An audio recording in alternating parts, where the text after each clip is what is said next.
Olá, muito bom dia. Você que está chegando aí conosco agora nesta aula da Escola Bíblica Dominical, seja bem-vindo.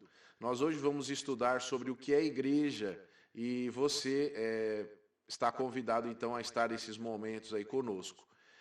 Vamos orar? Senhor, estamos na tua presença nesta manhã e pedimos que o Senhor nos abençoe, abençoe o nosso coração, nossa vida, abençoa na nossa caminhada, abençoa no nosso crescimento espiritual, na nossa intimidade contigo. Ó Deus, que possamos, Senhor, dedicar a nossa vida a Ti e aprender cada vez mais a servir-te. Fica conosco nesse dia, nesses momentos, em nome de Jesus. Amém. Muito bem. Eu quero começar lendo a palavra de Deus no livro de 1 Pedro, na primeira carta de Pedro. O capítulo é o 2 e os versículos são o 4 e o 5. Diz assim: À medida que se aproximavam dele, a pedra viva, rejeitada pelos homens, mas escolhida por Deus e preciosa para ele, vocês também estão sendo utilizados como pedras vivas na edificação de uma casa espiritual, para serem sacerdócio santo, oferecendo sacrifícios espirituais aceitáveis a Deus, por meio de Jesus Cristo. Amém. Bom, vamos falar um pouquinho hoje sobre o que é a igreja. E eu quero que você pense comigo o seguinte. No começo da nossa caminhada cristã, nós vamos experimentando mudanças, mas isso não acontece só no momento inicial. Isso vai acontecendo todos os dias da nossa vida. E você deve estar experimentando essas mudanças, ao ponto, talvez, de alguém dizer assim: olha, eu estou vendo que você está agindo de outra forma, o que está acontecendo com você? Você antes não fazia assim, não falava assim. Pois é, isso é a presença do Espírito Santo de Deus em você. Ele está fazendo uma obra na sua vida e essa obra não vai parar, todos os dias vai acontecendo. Eu peço a você que ore para que Deus esteja atuando na sua vida. Permita a Deus também com o seu querer que Ele mostre para você a vontade dEle na sua vida. Isso é o que nós chamamos de discipulado.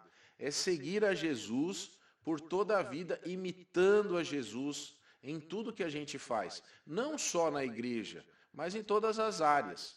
Então nós estamos experimentando a presença de Deus no nosso coração. E hoje nós queremos falar sobre igreja. E igreja, de fato, engloba todas as pessoas que são salvas por Jesus Cristo em todo o mundo. Ou seja, todas as igrejas espalhadas pelo mundo fazem parte desta igreja. Mas eu quero também trazer um conceito de igreja local. Ou seja, as pessoas que aceitaram a Jesus, os novos convertidos, eles se congregam numa igreja local e eles se submetem a Jesus Cristo e tornam-se membros desta igreja através do batismo. E nós já falamos aqui sobre o batismo.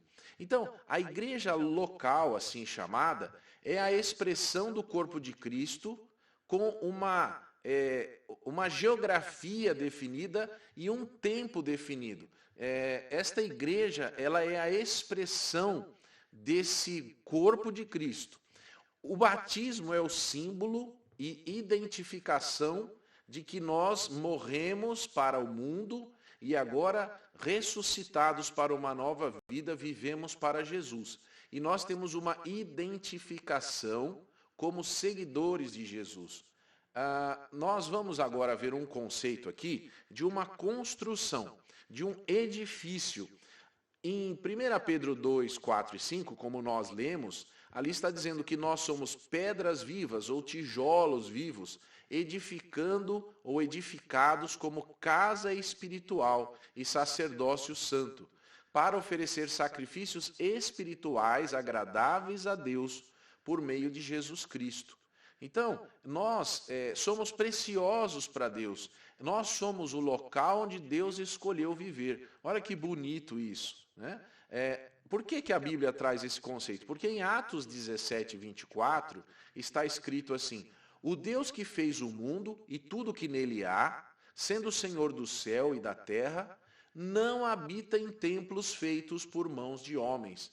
Então, queridos, não é o prédio, não são as paredes, não é o local físico, vamos dizer assim, mas são as pessoas. As pessoas reunidas é que nós chamamos de culto. As pessoas reunidas que aceitaram a Jesus, que vivem para Jesus.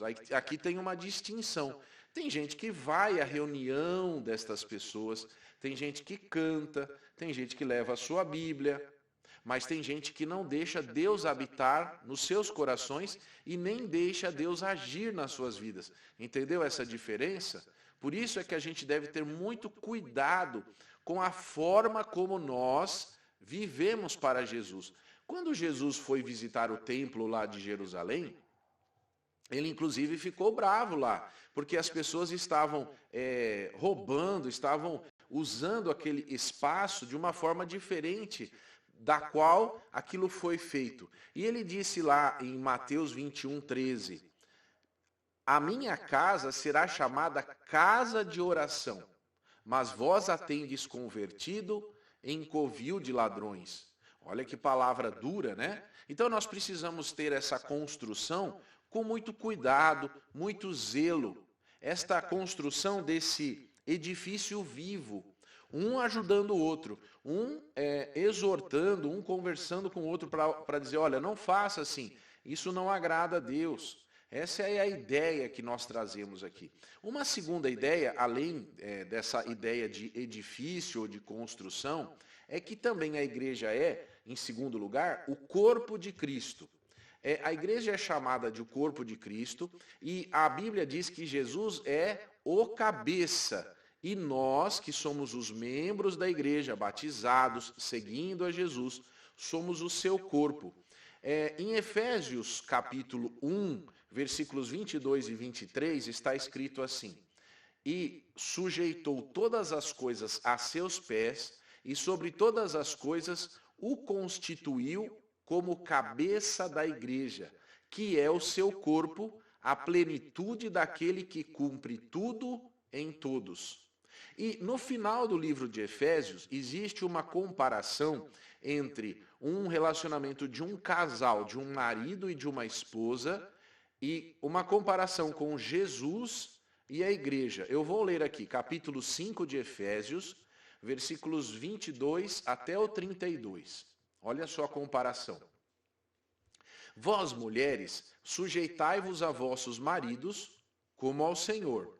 Porque o marido é a cabeça da mulher, como também Cristo é a cabeça da igreja, sendo ele próprio o salvador do corpo. De sorte que, assim como a igreja está sujeita a Cristo, assim também as mulheres estejam em tudo sujeitas a seus maridos. Vós, maridos, amai a vossas mulheres, como Cristo amou a igreja, e a si mesmo se entregou por ela, para a santificar, purificando-a com a lavagem da água pela palavra, para apresentar a si mesmo igreja gloriosa, sem mácula, nem ruga, nem coisa semelhante, mas santa e irrepreensível. Assim devem os maridos amar as suas próprias mulheres, como a seus próprios corpos. Quem ama a sua mulher, ama-se a si mesmo, porque nunca ninguém odiou a sua própria carne, antes a alimenta e sustenta, como também o Senhor a igreja. Porque somos membros do seu corpo, da sua carne e dos seus ossos. Por isso deixará o homem seu pai e sua mãe, e se unirá à sua mulher, e serão ambos numa carne. Grande é esse mistério, digo, porém, a respeito de Cristo e da igreja. Você viu aí a comparação? Alguém vai falar assim, mas não é justo que a mulher se sujeite ao marido. Agora, aqui existe um balanceamento perfeito. Por quê? A Bíblia não está dizendo que o marido deve mandar na esposa. A Bíblia está dizendo que o marido deve amar a esposa. E quando uma esposa é amada, ao ponto de que ela tenha todas as suas necessidades supridas, então ela se sente à vontade ou confortável para seguir na mesma missão que o marido. E a igreja da mesma forma. Jesus morreu pela igreja, Jesus se entregou pela igreja, Jesus trabalha pela igreja, Jesus, ele governa a igreja. E nós, como igreja de Cristo, nos sujeitamos a Jesus em amor, porque ele fez tudo isso por nós. Algumas pessoas não entendem isso. Algumas pessoas se rebelam contra Jesus, mas se esquecem do que Jesus fez por nós. Então, você é corpo de Cristo, você que é parte da igreja de Cristo, é o corpo de Cristo. Em 1 Coríntios 12, versículo 27, está escrito assim: Ora, vós sois o corpo de Cristo e seus membros em particular. Agora imagine como o seu corpo funciona. Assim acontece com a igreja. Cada um deve estar integrado ao corpo e não desligado do corpo. Todos os membros do corpo, tanto humano como de Cristo, são importantes e úteis e indispensáveis. Assim como a cabeça comanda o corpo, Jesus Cristo é quem comanda a igreja. Não são os pastores, os líderes que comandam a igreja. É Jesus que comanda através deles. Então, a autoridade da igreja está em Cristo. Eu quero ler aqui um texto de 1 Coríntios 11, 18, que diz assim: Porque, antes de tudo, ouço que, quando vos ajuntais na igreja, há entre vós dissensões, e em parte eu creio. O que estava acontecendo? Algumas pessoas estão guerreando contra o próprio corpo ao qual elas pertencem. Nós temos que tomar muito cuidado na igreja, para a gente não ser algo que luta contra o próprio corpo de Cristo. Nós precisamos sempre estar observando isso. Quando uma pessoa começa a pensar só nela, e ela não pensa no corpo, quando ela pensa só nas suas necessidades e não nas necessidades do corpo, existe alguma coisa errada. Quando um membro não se sujeita a Cristo, alguma coisa está errada. Nós precisamos tomar muito cuidado.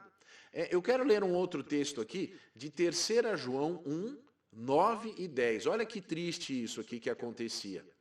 3 João, capítulo 1, versículos 9 e 10. Tenho escrito à igreja, mas de Ótrefes, que procura ter entre eles o primado, não nos recebe. Por isso, se eu for, trarei à memória as obras que ele faz, proferindo contra nós palavras maliciosas. E não contente com isso, não percebe, aliás, não recebe os irmãos e impede os que querem recebê-los e os lança fora da igreja. Olha que triste, isso está registrado na palavra de Deus. Alguém da igreja, cujo nome até é registrado aqui, estava falando mal da igreja, não deixava as pessoas se reunirem à igreja, repelia as pessoas. Você pode perceber que com essa atitude, essa pessoa, ela mesma, está se distanciando do corpo. E nós, eu e você, temos que tomar muito cuidado para a gente estar preocupado com a integridade do corpo, com a preservação do corpo e obedecendo o que Cristo determina. Agora quero responder uma outra pergunta. Uma pergunta muito pertinente. Por que eu deveria frequentar a igreja? Até nesses tempos de pandemia, alguém pode dizer assim: eu não vou ficar indo na igreja, eu não preciso, né? Mas por que você deveria frequentar a igreja? Então eu vou responder essa pergunta aqui, vou tomar um golinho de água e na sequência eu vou responder. Vamos lá. Algumas pessoas se dizem crentes. Elas dizem que pertencem à igreja invisível e não à igreja local. E elas não querem participar da igreja local. Mas sabe o que acontece? Elas não têm um bom relacionamento com Deus. E, na verdade, elas acham que nem precisam frequentar a igreja para crescer espiritualmente. Mas o que nos faz crescer é a vida em comunidade. O que nos faz crescer é superar os desafios de estar junto com os outros. Vamos ver o que a Bíblia fala sobre esse assunto? Então, lá em Efésios 2, de 19 a 22, eu vou ler aqui. Assim que já não sois estrangeiros, nem forasteiros, mas concidadãos dos santos e da família de Deus, edificado sobre o fundamento dos apóstolos e dos profetas, de que Jesus Cristo é a principal pedra da esquina, no qual todo edifício bem ajustado cresce para templo santo no Senhor, no qual também vós juntamente sois edificados para a morada de Deus em espírito. Meus irmãos, em todo o Novo Testamento não tem lugar para individualismo. Esta palavra é uma palavra que remete ao egoísmo. Cada crente precisa participar de uma igreja. Ele deve estar na comunhão da sua igreja. Em 1 Pedro 2,9, eu vou ler aqui, diz assim: mas vós sois a geração eleita, o sacerdócio real, a nação santa, o povo adquirido, para que anuncieis as virtudes daquele que vos chamou das trevas para a sua maravilhosa luz. Então, nós aqui somos chamados de geração eleita, sacerdócio real, nação santa, povo adquirido. Olha que coisa linda. Mas a Bíblia vai ensinar também, em Hebreus 10, 25, o seguinte: não abandonemos, como alguns estão fazendo, o costume de assistir às nossas reuniões. Pelo contrário, animemo-nos uns aos outros, e ainda mais agora que vocês veem que o dia está chegando. Então, se uma pessoa não participa das programações da igreja, ela corre o risco de ir se afastando da igreja, ir se esfriando como uma brasa que é tirada de uma fogueira. E os ventos e as tempestades da vida vão apagando esse fervor, esse ardor de estar junto com a igreja. Agora, a pergunta ainda permanece: por que eu deveria me reunir em uma igreja? Eu quero ler aqui um texto da palavra de Deus que está em Romanos 12, 1 e 2, tá bom? Romanos 12, 1 e 2, diz assim: rogo-vos, pois, irmãos, pela compaixão de Deus, que apresenteis os vossos corpos em sacrifício vivo, santo e agradável a Deus, que é o vosso culto racional. E não sede conformados com este mundo, mas sede transformados pela renovação do vosso entendimento, para que experimenteis qual seja a boa, agradável e perfeita vontade de Deus. Por que nós devemos nos reunir em igreja? Porque um corpo trabalha em conjunto. Quando a minha perna lá anda, leva a minha mão a algum lugar. Eu estou me locomovendo, ou estou trabalhando, estou fazendo alguma coisa, eu tenho que estar junto. Então, nós precisamos estar juntos, porque somos igreja de Jesus para vivermos juntos como corpo de Jesus. O terceiro ponto que eu quero destacar aqui nesse momento é para servir. A gente está junto, a gente se reúne, nós falamos, louvamos a Deus, falamos da Bíblia, e nós estamos juntos para servir, através da oração, através dos nossos dons e através do nosso testemunho. A Bíblia vai dizer assim em Filipenses 2,4: não atente cada um para o que é propriamente seu, ou unicamente seu, mas cada qual também para o que é dos outros. Então, igreja é olhar para o outro. Quando a gente começa a frequentar uma igreja, a gente está junto ali, a gente passa a fazer parte de um grupo de pessoas que estão buscando um relacionamento intenso com Deus. A igreja pode ser comparada a um hospital. As pessoas estão procurando cura para a sua vida espiritual. Jesus disse assim em Marcos 2,17: os que têm saúde não precisam de médico, mas sim os doentes. Eu vim para chamar os pecadores e não os sãos. Por que ele disse isso? Porque algumas pessoas que, por exemplo, entendem que não precisam estar no convívio da igreja, estão dizendo assim que elas já estão plenas, elas já estão completas, elas já aprenderam tudo, elas já não precisam mais saber nada. Isso não é verdade. Nós, na vida, sempre precisamos aprender mais, sempre precisamos nos desenvolver mais. E o lugar perfeito para isso, apesar de toda dificuldade, de toda falha, porque tem seres humanos imperfeitos lá, é a igreja local. A igreja é um grande hospital, é um lugar de cura, é um lugar que faz com que nós nos tornemos parecidos com Jesus. Então a nossa fé em Jesus deve estar firmada nesse caminhar aí. Não é porque nunca vai haver decepção. Não é verdade isso. Só Jesus é perfeito. Nós precisamos confiar em Jesus, que é o cabeça, mas nós precisamos aprender a viver em comunhão e em comunidade, porque isso nos faz humildes. Isso demonstra que nós estamos prontos para aprender. E isso também traz restauração para nós. Porque tem dia que a gente está bem, mas tem dia que nós não estamos bem. E a convivência com a igreja, esse cuidado mútuo, nos fortalece poderosamente. Então, nós devemos lembrar disso. A gente, quando está em grupo, a gente tem que ser humilde, a gente tem que ser educado, a gente tem que ser paciente, a gente tem que suportar uns aos outros em amor, como diz lá em Efésios 4:2. Então, preste atenção, a salvação é individual. Eu aceitei a Cristo, meu relacionamento individual com Jesus. Mas a vida cristã, o que acontece depois da minha conversão, é coletivo. A minha vida na igreja é coletiva. Muito bem. Agora, por que você deveria cooperar com uma igreja? Porque você precisa lembrar da missão da igreja.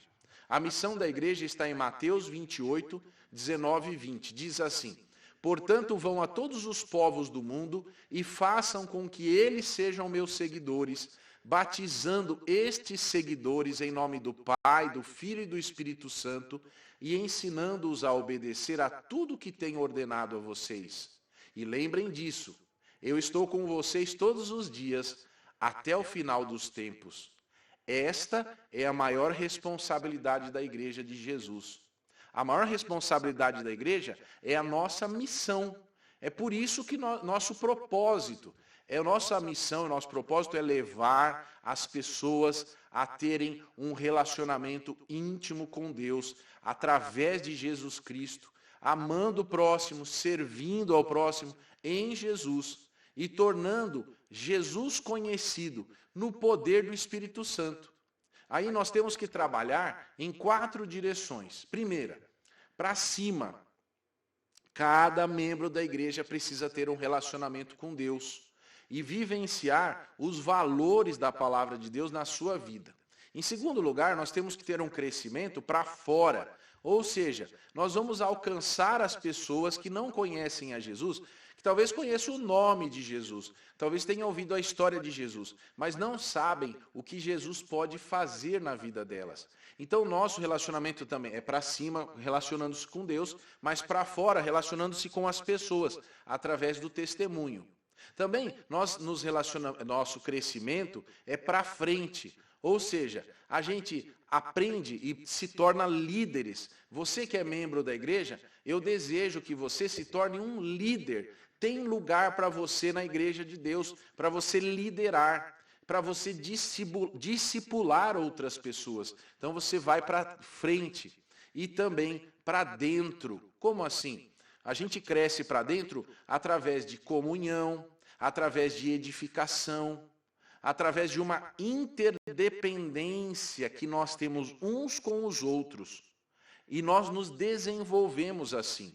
Então, como que nós fazemos isso? Através do nosso culto. O culto é muito importante. O culto, quando a igreja se reúne. Aí você vai dizer, nós estamos num tempo de pandemia.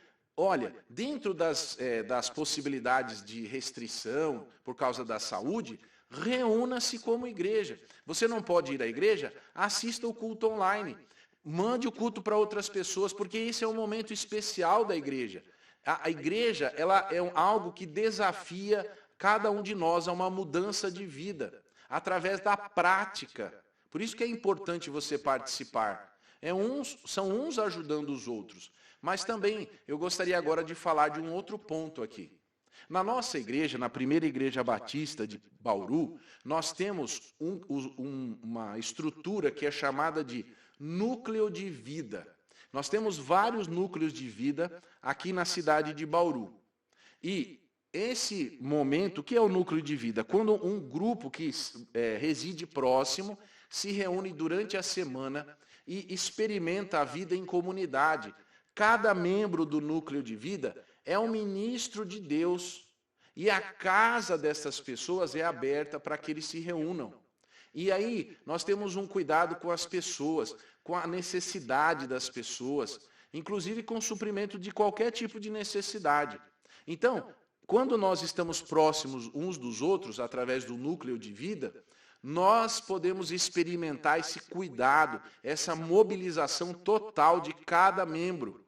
E aí, então, nós também convidamos pessoas para participarem e evangelizamos essas pessoas e multiplicamos esses núcleos de vida. Então, esse trabalho é especial. Você precisa fazer parte de um núcleo de vida. Você vai falar assim, mas eu não gosto muito de estar com os outros. Ei, espera aí. A gente não disse que a vida com Cristo é a vida em comunidade?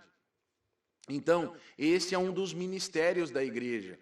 Ali, nesse núcleo de vida, você exercita seus dons, seus talentos, mas de uma forma útil, de uma forma palpável para a obra de Deus. Então, deixa eu falar uma coisa para você. Você precisa fazer parte de um núcleo de vida. Lá que você vai exercitar esta capacidade de servir. E você vai ver como é gostoso, como é bom, como é especial você fazer parte disso. Então, a gente deve servir com excelência em alguns momentos da igreja aqui. Primeiro, nós temos que nos aprofundar no conhecimento de Deus para a nossa vida. A gente deve praticar o que a gente aprende na vida. Por isso que é importante a gente estar inserido aí no núcleo de vida. É nesse núcleo também que nós estudamos a palavra de Deus, nós buscamos uns ajudar os outros, e nós temos também a escola bíblica como estamos fazendo aqui. Mas não devemos nos esquecer desta parte prática, aonde a gente vai exercitar nossa fé e nós vamos viver uma vida de acordo com os padrões que Jesus deixou para nós. Então eu quero dizer assim, que você deve continuar esta caminhada. E como que você faz para se envolver com o núcleo de vida? É simples. Você liga na secretaria da igreja, você pede para a irmã secretária passar o telefone da nossa irmã Eliane. E a nossa irmã Eliane vai ter o maior prazer de inserir você num núcleo de vida. Ela vai ver o seu endereço, vai ver quem pode ajudar, vai passar o contato do líder desse núcleo de vida próximo de você. E você vai ver que diferença isso vai fazer na sua vida. E participe também dos cultos da igreja.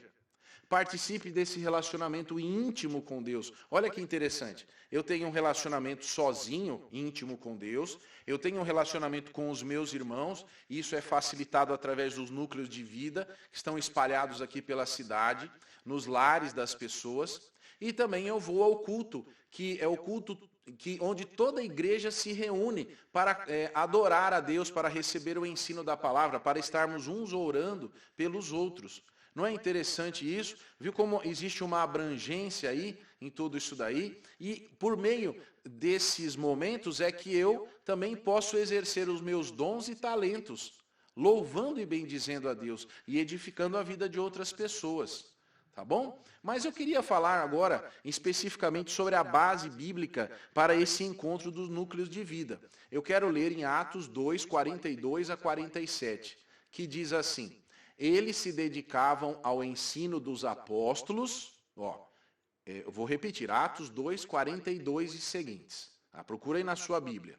Eles se dedicavam ao ensino dos apóstolos e à comunhão e ao partir do pão e às orações. Olha, ensino, comunhão e partir do pão e orações. Todos estavam cheios de temor e muitas maravilhas e sinais eram feitos pelos apóstolos. Os que criam mantinham-se unidos e tinham tudo em comum. Vendendo suas propriedades e bens, distribuíam a cada um conforme a sua necessidade. Todos os dias continuavam a reunir-se no pátio do templo. Partiam o pão em suas casas e juntos participavam das refeições, com alegria e sinceridade de coração, louvando a Deus e tendo a simpatia do povo. E o Senhor lhes acrescentava diariamente os que iam sendo salvos. Esse texto eu deixei até quase por último aqui, para você ver como que a igreja tem...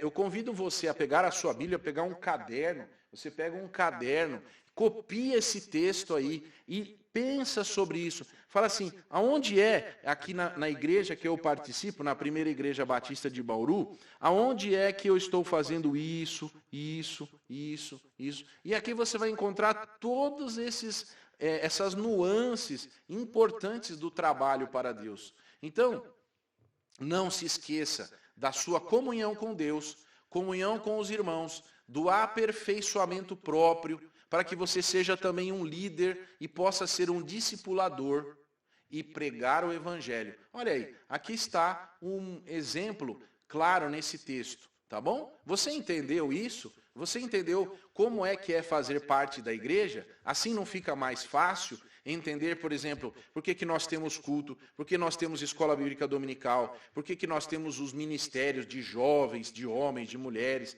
da melhor idade, temos das crianças, dos adolescentes. Por que a gente tem tudo isso? Para cumprir esta tarefa que nos foi dada e nos desenvolvermos. Então, nós estamos fornecendo aqui ferramentas para você e para você ter esta visão do que é a igreja e do que cada membro deve fazer dentro da igreja, tendo a oportunidade de servir ao corpo de Cristo. Porque esse é o desejo de Jesus. Então, lembre-se que lá na igreja de Atos, que a gente chama de igreja primitiva, eles tinham esse enfoque na vida em comunidade. Eles tinham encontros diários para orar no templo e nas casas. Eles comiam juntos, eles relembravam as histórias e os ensinos de Jesus. E na igreja de hoje, como é que a gente faz? Muitas vezes nós temos uma igreja forte, é uma igreja que tem a sua estrutura. Mas, queridos, o que vale é que essa igreja tem que estar aberta para que a gente para que possamos nos reunir, que nós possamos fazer atividades. A gente tem, assim, líderes que possam nos conduzir, nos ensinar, para também nós nos tornarmos líderes. Então, nós temos, às vezes, um jeito diferente em cada igreja. Mas a ideia é que nós não estamos aqui para criticar outras igrejas, tá certo? Nós estamos aqui para obedecer a Jesus na nossa igreja local e fazer aquilo que Jesus deixou, para que todos vivam em unidade, compartilhando o mesmo trabalho. E nós temos sim as nossas doutrinas bíblicas, para a gente poder cumprir a missão dentro do que a Bíblia nos ensina. Nós somos muito preocupados, sim, em fazer as coisas do jeito que Jesus quer. Não é fazer a coisa de qualquer jeito, tá bom? Você entendeu aí esta parte? Muito bem. Que Deus abençoe a você, tá bom? Um grande abraço, que Deus abençoe sua vida, que Deus abençoe esse momento especial que você está acompanhando com a gente aqui. Não esqueça de avaliar o seu envolvimento com Deus na sua igreja. Marque aí os objetivos e as decisões que você gostaria de tomar. Tá bom, querido? Vamos terminar agora lendo João 14,16. Pois bem, vocês são o corpo de Cristo e cada um é parte desse corpo. João 14,16.